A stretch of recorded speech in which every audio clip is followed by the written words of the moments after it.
আপনাদের জন্য 24 ঘন্টায় খোলা। আমি অফিসে থাকলে এখান থেকে অনেকে দেখা করতে পারে, আপনারাও যাবেন, সবাই যাবেন। আমার পক্ষ থেকে যতটুকু সহযোগিতা করেন আমি ততটুকু আপনাদের সহযোগিতা করব।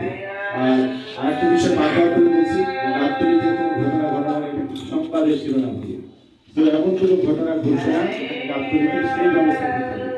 আমাদের এখানে দেখুন গাবতলীতে পূজা হচ্ছে খুব সুন্দর, কোনো কিন্তু ধর্মীয় সহিংসতা কিন্তু গাবতলীতে নেই। দেখছেন আপনারা সুন্দর পরিবেশ, এখানে বিভিন্ন শ্রেণী পেশার মানুষ, বিভিন্ন ধর্মীয় সম্প্রদায়ের লোক বাস করে, তাদের নিরাপত্তা প্রদান করা কিন্তু আমাদের দায়িত্ব। আমরা যারা আছি সবাই মিলে একসাথে, বিভিন্ন ধর্মের লোক, বিভিন্ন পেশার লোক, বিভিন্ন শ্রেণীর লোক একসাথে বাস করবো। কিন্তু আইন শৃঙ্খলা যদি অবনতি আপনার কাছে মনে হয়, আপনারা অফিসার ইনচার্জকে জানাবেন, আমাদের জানাবেন, আমরা সেটার ব্যবস্থা নেব। আপনারা দয়া করে কেউ নিজের আইন নিজের হাতে নেবেন না, তাহলে আপনি বিপদে পড়বেন।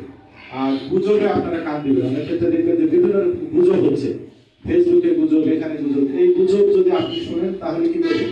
সঙ্গে সঙ্গে আমাদের জানাবেন, পুলিশকে জানাবেন, ট্রিপল লাইনে জানাবেন, ওসিকে জানাবেন, সার্কেলকে জানাবেন। তাদের যদি আপনি রিস্ক করতে না পারেন, আমাকে সরাসরি জানাবেন যে এরকম একটা গুজব আমরা শুনছি, যে কোনো পরিস্থিতি ঘোলাটে হতে পারে, আপনারা বিষয়টা দেখেন, তখন আমরা বিষয়টা দেখব। কারণ এখন কিন্তু গুজব নিয়ে অনেক রকম ঝামেলা তৈরি হচ্ছে। আর এই ডিসেম্বর মাসে অনেকগুলো ইভেন্ট আছে আমাদের, সেগুলো নিয়ে আমাদের সতর্ক থাকতে হবে। বিভিন্ন সময় বিভিন্ন যারা আছে এগুলো নিয়ে ঝামেলা তৈরি করতে পারে। তো আমি আশা করবো গাবতলী ইন্ডাস্ট্রি স্থানীয় ব্যক্তিবর্গ এখানে আছে, সম্মানিত সুধীরবৃন্দ আছে, সব শ্রেণী পেশার লোক এখানে আছে, সবারই সম্মিলিত প্রচেষ্টাতে এই গাবতলী একটা মডেল থানা, শুধু নামে মডেল থানা না, কাজে মডেল থানা হবে, এই আশাবাদ ব্যক্ত করছি। আমাদের সময় গেছে, আমি আর বক্তব্য দীর্ঘায়ী করবো না। সকলের সুস্বাস্থ্য এবং দীর্ঘায়ু কামনা করছি। আল্লাহ হাফেজ।